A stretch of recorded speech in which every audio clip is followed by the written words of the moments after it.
And welcome back. We are 3 minutes and 9 seconds away from our Mooner burn, such as it is. This thing has most of its gas left, so we'll see. This could be very good, or this could go horribly, horribly wrong if I miss my window of opportunity. Okay, just adjust. Gotta keep it right on target here. Watching on the map. Gods, what a messy orbit this thing is.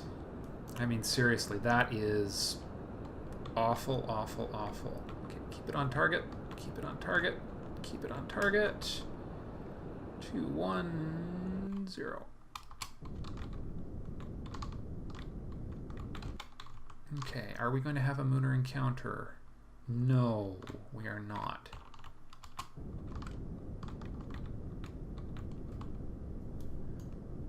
There. That'll do. Clear that. Moon periapsis, we need a maneuver. And that maneuver is going to be make it in orbit.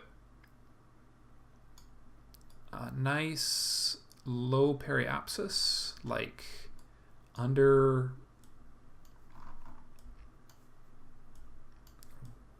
what the heck is that? Okay. Well, let's hope that's enough. We'll try that. We'll try that, and we will like it. And give this a little kick. Find our marker here. And there it is. Stop, stop, stop. And lock it on. And the honest truth is just about anything from the moon would be good. If I can get one bit of science from the moon, which I'm not positive I will with the batteries I've got, but batteries we can fix. I can move more batteries from the lower stages to the upper stages. All right, let's do the time warp again. 8 hours. There's the moon. So it's... Whoa, shoot. Oh, bollocks. This is what I get for not saving. Bloody hell. Sorry, guys. Apparently, I totally missed my window. Oh, for God's sakes. This is why I should have quick saved. Oh, I am such a scrub. Okay, you know what? I'm going to cut here. I'm going to get another probe into orbit, and we're going to do this right this time. I think I'll add a few extra batteries to it, because that was not a lot of extra time. But see you shortly.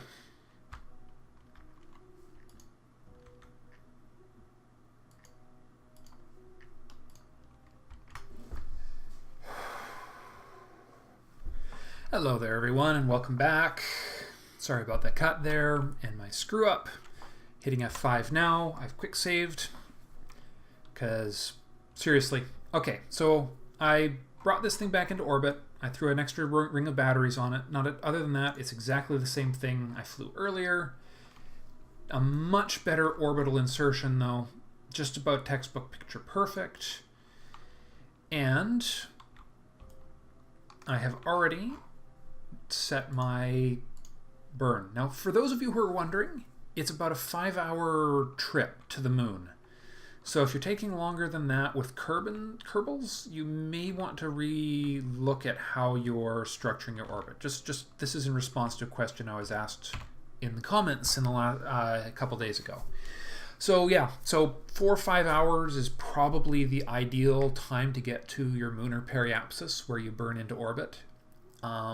And if, as I say, if you do it wrong, which I had done in the previous attempt here, the abortive attempt, it was almost twice that long. It was in 8 hours because I was swinging out and around and back in on the other side, which is far less efficient. So I'm going to be careful what button I hit with respect to time warping this time, because that really screwed up the last attempt. 4 minutes, 3 minutes, 2 minutes, 1 minute. And we want to burn as close to being on that marker as possible, because I'm probably going to be getting a pretty efficient shot. And hey, so rule of thumb apparently is you burn at moonrise. This is the rule of thumb about orbiting, about getting to the moon. You orbit when the moon, you make your transmuter burn optimally when when the moon is rising. Now you may have noticed I slightly overshot my burn time a bit, so hopefully that hasn't screwed us up too badly. We're shooting for a lunar periapsis in the 300,000, 350 range. Got to get ourselves back on target here. Alright, here we go. 3, 2, 1. Periapsis. Coming down, coming down. Oops, oops, oops, oops. Moon encounter is not good. That means I'm going to hit the moon, in case you guys are wondering.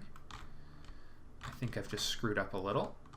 Well, let's adjust this a little and see if we can get ourselves back on track. There we are. Where'd that go? Where'd that marker go? I think almost too late for it to matter.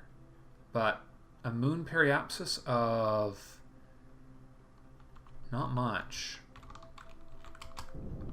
There we are. That's a little safer. Good enough. Good enough. 100,000 kilometer periapsis. No, clear the target. Unset his target. We need to set a maneuver is what we need to do. We need to maneuver ourselves into a... Whoa. That's my wife getting home from work. Just give me 1 second here as I just go say hi to her, and I'll be right back. There we go. My apologies for the interruption. It's late in the evening, and it's always nice to say hi to my wife when she gets home. Alright, so a quick little tweak of my position of my ship. And we carefully accelerate time. 50... It might be adequate. I think we could go just a tiny bit faster. That's 100x. Lots of battery left. We haven't gone under 6,000, but we will by the time we hit lunar entry. Yeah, that's probably fast enough. Very carefully, cautiously, and carefully making our way. Man, it's a long haul though, isn't it? There's the moon.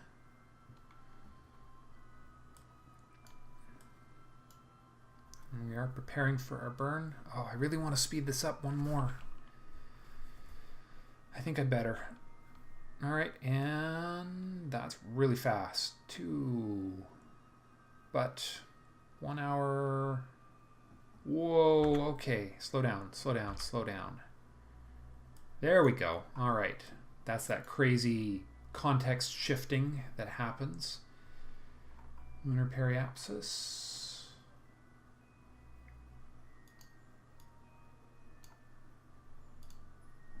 Maneuver. There we are. That's much simpler to plan. Much simpler to plan the maneuver there. 64. Alright. Slowing down time while we very gently adjust our position. We still have 4,000 batteries left. Alright. Let's take us into high orbit here. 30 minutes, 33, 30, 25, 20, 15, 10, 9, 8, 7, 6, 5, 4, 5. Right, slowing time down to normal. I just don't want it to take 5 minutes to get to the burn node here. 3, 2, 1.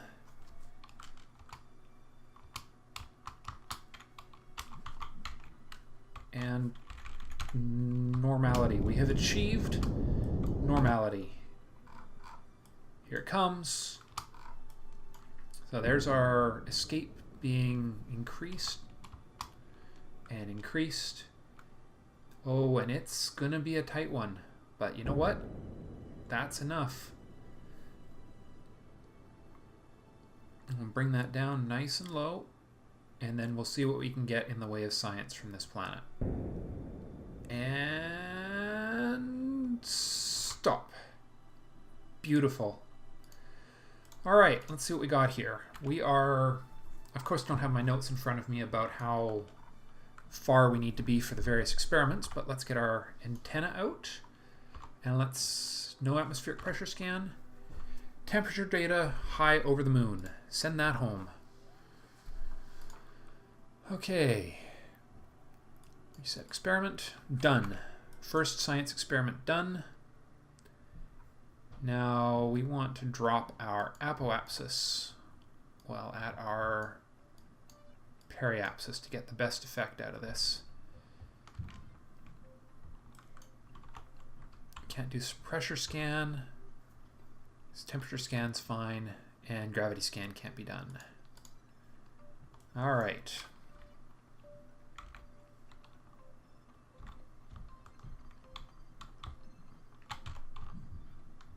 Come on. Great. Burns can't be done while we are...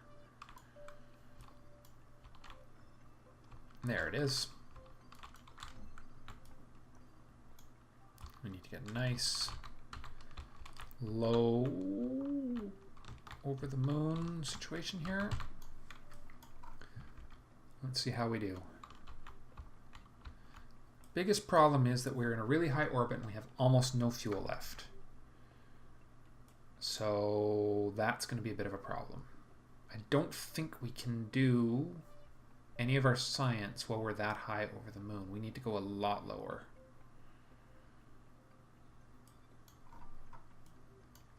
Okay, and slowing down for our orbital drop. So it may still be a fuel shortage, which would suck a little, but still not the end of the world. All right, let's do this.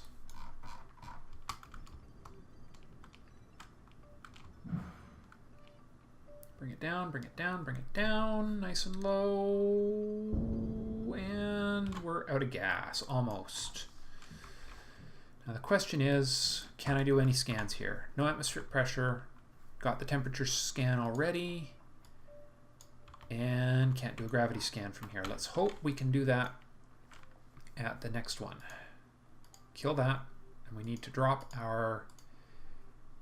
We may need to use our apoapsis down to about 32. I think it was 30 or 40,000. I can't remember exactly where, but we'll find out on our way around.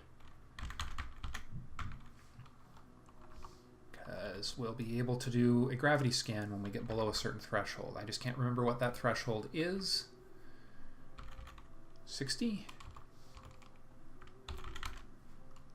Yes. Okay, so it's not that much. Here we go. Transmit the data. Let's see if we can get our atmospheric pressure scan. Yes. You're beginning to suspect the moon might not have an atmosphere. How odd. Okay. We are sciencing. We are sciencing like pros.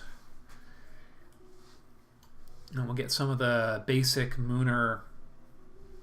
So I could actually get away with not adjusting this orbit all that much now. We're actually pretty good. So it's just a question of how many different data scans we can get of use before we run out of batteries, really. Now, in an ideal world, we'd use our RCS to deorbit this thing and not leave it as a hazard to navigation around the moon. Transmit our atmospheric scan. Did I transmit that? Come on. Did I? Come on. Transmit my atmospheric pressure scan. There we go. I must have timed out or something. Reset, pressure, and a new temperature scan. Oh, or it was just being really sluggish and now I'm wasting a lot of power trying to send multiple sets of data. Yep, it just lagged out on me. That's annoying. Okay, well, and transmit temperature data. Come on, transmit. And let's get another gravioli scan. No, Midlands. Come on, transmit my temperature scan. Send me information about how cold it bloody is around this planet. Weird. I don't know why it's acting a little twitchy, but... Alright. Well, we are going to miss out on a few... We're not going to hit that. There might be a bit of precession, but let's fly around the planet until we're over one of those craters and see what we get. Midlands. Midlands are one of the biggest biomes on the moon, I believe. Nope, still a midland, not a midland crater. Be nice to get one of those by... Aha! Midland craters. Got one of those just by accident. That's one of the harder ones to hit on a normal orbit. Alright, speaking of orbits, we still got a long ways to go before we hit the burn point, and I think we're not going to waste any fuel on that. We'll just make do. We're just going to deorbit it into the highlands, or into the planet here from its next apoapsis, probably. But that's okay, because we are getting some seriously good science here. This is good stuff. This is going to make my future missions a lot easier, because I think that means I can finally afford the next batch of technology. Midland craters. Let's see. Where are we going down to here? Still over the Midlands. Probably going to be over the Midlands for the foreseeable future. But we'll check a few here. Nothing there. Let's see, where are we now? East Crater. That's a big crater. And we're going to hit the double crater there, which is an interesting one as well. I like this design because having only one gravioli scanner here just makes everything feel a lot less goofy. It'd be nice if we only had one temperature and barometer scanner, but you know what? At the end of the day, you don't have to do nearly as many of those scans as you do gravioli. So yeah, probably my most useful discovery was the fact that the gravioli scanner and the antenna have the same mass, which means you only need one of each of them. All right, let's see if this is anything different. Nope. All right, so lots of battery power left. Let's see where we're over here. Highlands, Lunar Highlands, rockin'. If we're lucky, we might even be able to get a Highland crater if we're lucky, because I can do scans while we're in flight, which means I might be able to hit this pockmark here, which would be incredibly lucky because those are two of the hardest features to hit. At least that's what I found on my previous playthrough of the game.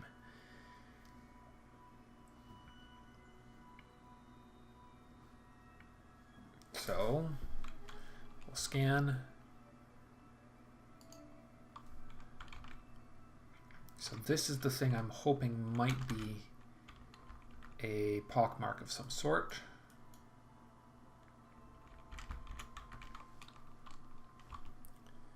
Lunar Highlands. It looks so tiny, doesn't it? Lunar Highlands.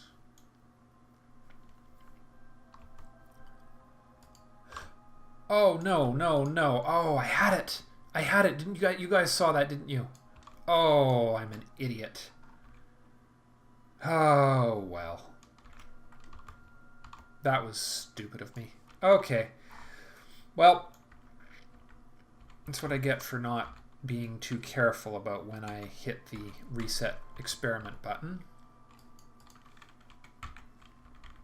Oh, well, we'll catch that in another pass. That's only one experiment lost. There goes our periapsis. Midlands? Midlands. Still the Midlands. Come on, I know there's a crater around here somewhere. Northwest crater. There we go. Sending it out.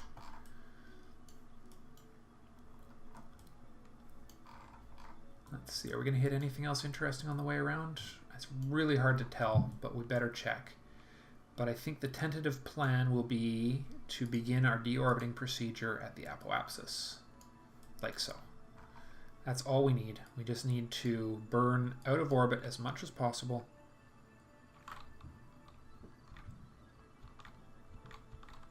I'll just drop you right there. Okay, 24 minutes till we begin that burn. All right, let's see what'll be next in our orbit. Anything else around the dark side here? I can't really tell.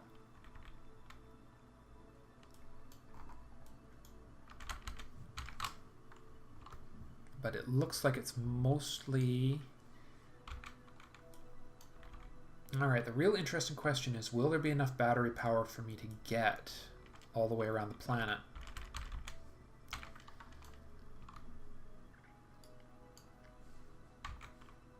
Because we're definitely starting to run low on battery power here.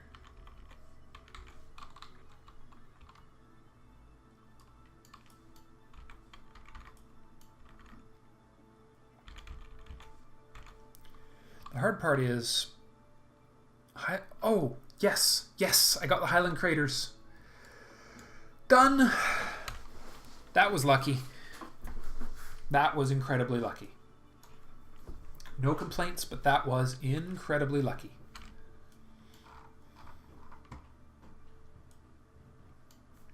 Only 1,000 battery power left. I really don't want to leave this thing in orbit as a hazard to navigation. So I think the last thing we're going to scan is this crater right here, assuming I can't remember if I got that one or not. I don't think I did. I might have just missed that. Actually, you know what? I might not be able to get it anyways, because that'll be above Gravioli scanning elevation, so it might be moot.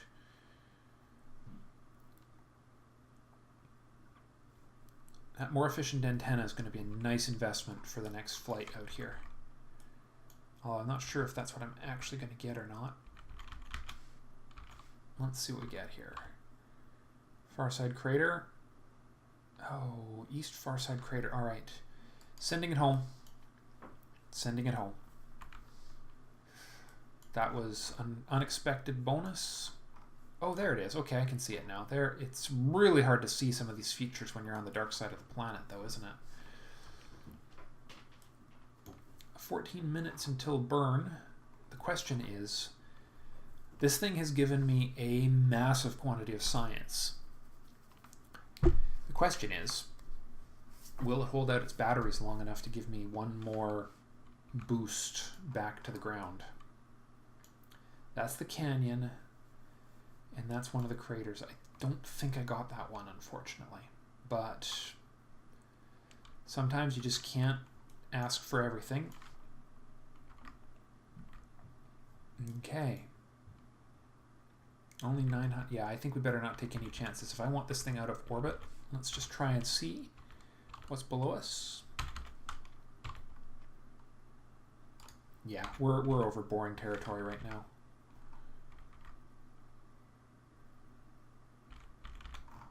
But what we might be able to do, this is a bit of a gamble. Far side crater. Okay. Here's the plan. we do our deorbiting burn and start transmitting.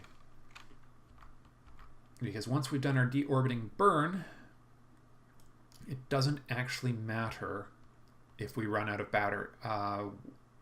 If we run out of batteries, it's not the end of the world. Okay, and here we go. About as retrograde as we can get.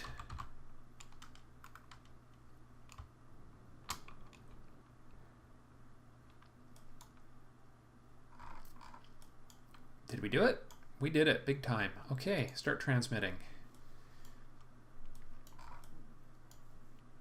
That's all that really matters at the end of the day, although I'm sure we can get ourselves down to the ground a lot sooner than that.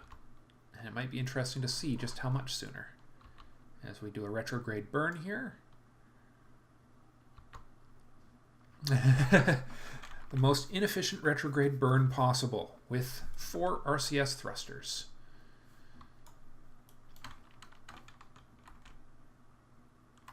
It'd be really funny if I could land it with those 4 RCS thrusters. But with the batteries being close to death, I just don't think that's going to be feasible. SAS off. Save ourselves some batteries here. There we are. Can we do no gravity scans because we passed that threshold? Kill the gas. Now, what would be really funny is if we got one more science shot before we hit the ground here. What are we going to fly over? Nothing of particular excitement. So let's just let this thing hit the ground in spectacular fashion.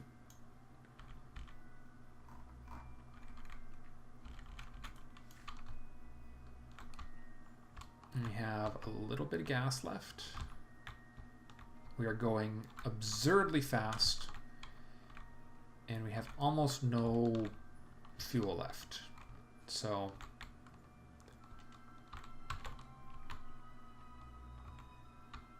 right, well, let's put it back to a retrograde burn, and let's see how much we can slow it down. Not even a little bit, not even a fraction of a micro of a second. So these RCS thrusters do not give us enough gas to deorbit safely. So my RCS thruster idea from the previous series is, well, you guys all saw how that ended, or at least some of you did. The final episode, the ending of the final episode of Series 1 is, in my opinion, quite hilarious because of the success I achieved in the process. It was just kind of funny. All right, well, our successful lunar probe will successfully hit the ground like a ton of bricks and be our first batch of litter for the lunar surface. I'm sure our guys on the ground control will watch for nothing of use here, like water spraying up from a crater as we hit it. All right, well, we're past the point where we're allowed to warp at all, which is too bad, but here we go. At exactly the wrong angle. And 3, 2, 1. Boom. And there goes the probe core. Whoa, that is a nice flight. Look at that thing go. Boom. Oh my goodness. My goodness, that was funny. Okay. Well, now that that is done, back to the Space Center, back to Kerbin. 245 science. That is awesome. All right, so of the things that we have available to us, the more efficient engines. Let's see, well, what we have in here is adapters, new tier 2 decouplers, a couple of different decoupler models. We have a much more efficient comm, and now it would actually be sensible to start looking into buying our seismometer, because landing on the moon is suddenly a viable possibility. as is our first EVA, although I don't think that this shuttle actually comes equipped with EVA suits. Let's see. Heat shield doesn't say anything. I'm going to assume that this doesn't come with useful things like spacesuits. So 245. Not going to be able to get 3 techs out of this. It's a 2 tech. Yeah, just shy. No, wait, hold on. 90 per, 180 for. Yeah, no, sorry. It would be 270 for a 3rd tech. I mean, the sensible thing would be to put a more efficient comm on here and go get the rest of the moon or gravioli scans.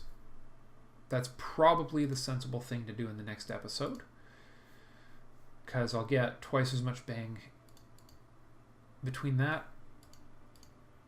Yeah, I'm not going to get my lander. I'm not going to get a lander in the next attempt. It's going to be a 2nd orbiter, so I won't be sending a seismometer. I also won't be sending thermometers or barometers, because I got everything I needed from those in that previous one. But it would seem to me that a engine slightly less prone to overheating, the LV-T30, would be a really nice thing to have. Although, let's see what it... Aerodynamic, lightweight, non-explosive.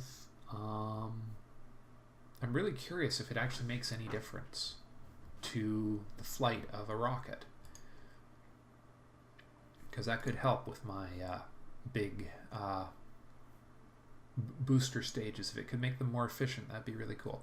Well, let's grab the engines that aren't prone to overheating and save the rest of our... there we are, the keel haul, the proto...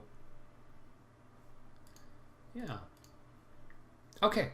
That's what we're going to do. So we're going to take the LV-T30, retrofit our lunar flight. I'm going to do that now before I call it a night here, just so I don't forget. So we need to retrofit those. You know what? Sensible thing is to... Engines, come on. T30. There we are.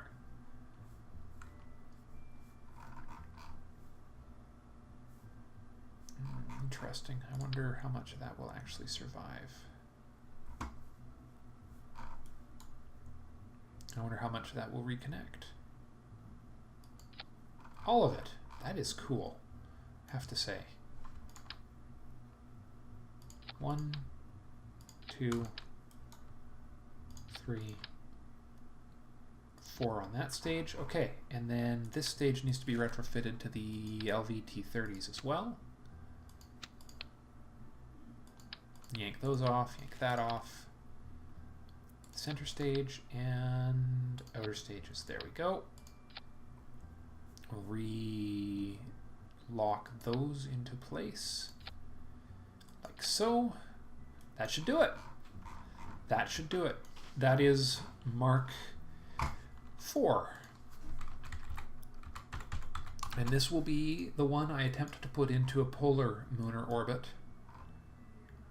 Did I get those? No, I did not get the more efficient comms. It should be enough. It should be enough juice in here to do the job I need it to do.